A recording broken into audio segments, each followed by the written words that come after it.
ढोंगी बहू। प्रीति एक पढ़ी लिखी लड़की है जिसकी एक अच्छे घर में शादी हुई है।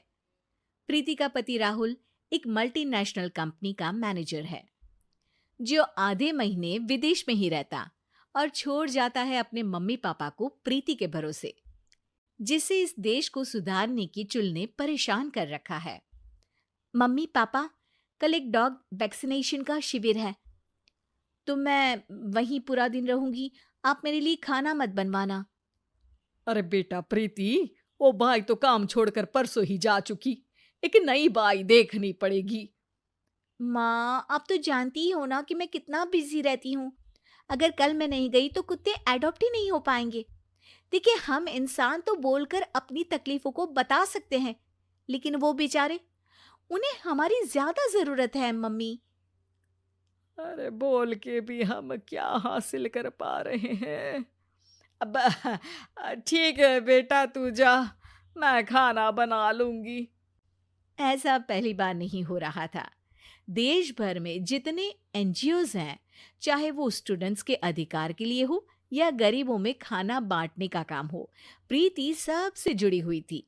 रोज कहीं बाहर ही रहती थी, एक शिविर में नहीं तो दूसरे में, और छोड़ जाती थी अपने सास ससुर को उनके खुद के भरोसे। और जब कोई उसे कहे, अरे प्रीति, कभी तेरी सास का हाथ भी बटा दिया कर, तो उसका एक ही जवाब रहता था, देखो, हम लोगों को तो सब कुछ घर बैठे मिल जाता है। अगर आज मैं इस शिविर में नहीं गई तो पता नहीं कितने लोग सड़क पर आ जाएंगे। प्रीति को समझाना संभव ही नहीं था, और ये बात उसके सास ससुर भी मान चुके थे। इसलिए सुबह सुबह सास ही किचन में खाना बनाने जाती है और देखती है कि घर में सब्जियां खत्म है। अरे प्रीति बेटा, सुन तो जरा। क्या हुआ मम्मी? मुझे बहुत लेट हो रहा है, और आप तो जानते हो ना कि अगर मैं इस शिविर में नहीं गई तो। हाँ हाँ, कुत्ते एडॉप्ट ही नहीं हो पाएंगे, सब जानती हूँ। अरे पर घर में सब्जियां खत्म हो गई है। अरे जब तू वापस लौटे ना तब लेकर आना, ठीक है बेटा। ठीक है मम्मी, चलिए मैं चलती हूँ। और हर बार की तरह प्रीति अपनी पार्टीज और आफ्टर पार्टीज में इतनी बिजी रह गई कि सामान लाना ही भूल गई। बात केवल सब्जियों की नहीं थी, लेकिन प्रीति हर रोज किसी नए शिविर में निकल जाती थी, अपने सास ससुर को अकेला छोड़कर। एक हफ्ते बाद प्रीति के ससुर जी के हाथ में दर्द होने लगा। अरे बेटा प्रीति, पापा जी के हाथ में बहुत दर्द हो रहा है। आज इनको डॉक्टर के पास लेकर जाना पड़ेगा। "अम, ठीक है माँ, आप हो आओ, मैं बाहर ही खा लूंगी। अरे बेटा, मैं कैसे ले जाऊं? ये काम तो हमेशा राहुल ही करता था, और मुझे तो डर है कि कुछ ज्यादा बड़ी बीमारी ना हो जाए। उफ़ो! आज मुझे मेडिकल शिविर में जाना है। बेचारे बड़े बुजुर्ग जिनके अपने फैमिली वाले उनका ध्यान नहीं रखते, उनका पूरा मेडिकल चेकअप होगा। अगर मैं नहीं गई तो आप तो जानते ही हो, उनका चेकअप नहीं हो पाएगा। और हाँ बेटा, तू जा, मैं कुछ ना कुछ कर लूंगी। प्रीति के सास और ससुर दोनों ही काफी समय से प्रीति को समझाना चाह रहे थे कि उन्हें भी मदद की जरूरत है, लेकिन अब तो पानी सर के ऊपर जा चुका था। उधर प्रीति शिविर में पहुंचकर सबसे मिल रही थी।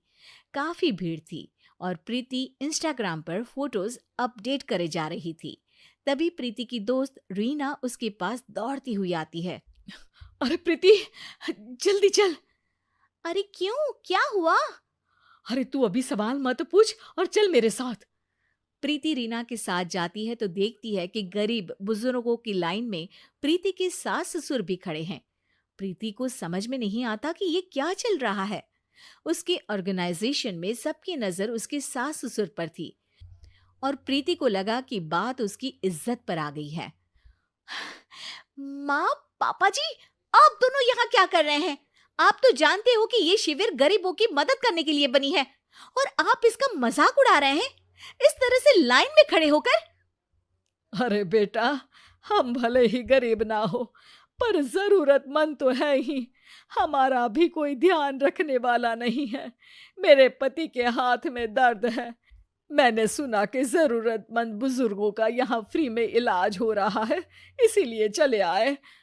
अ, नहीं, मतलब मैं तो प्रीति को समझ में आ गया था कि समाज को संभालने से पहले उसे अपना घर संभालना चाहिए और वो सर झुकाकर अपने सास ससुर से माफी मांगती है।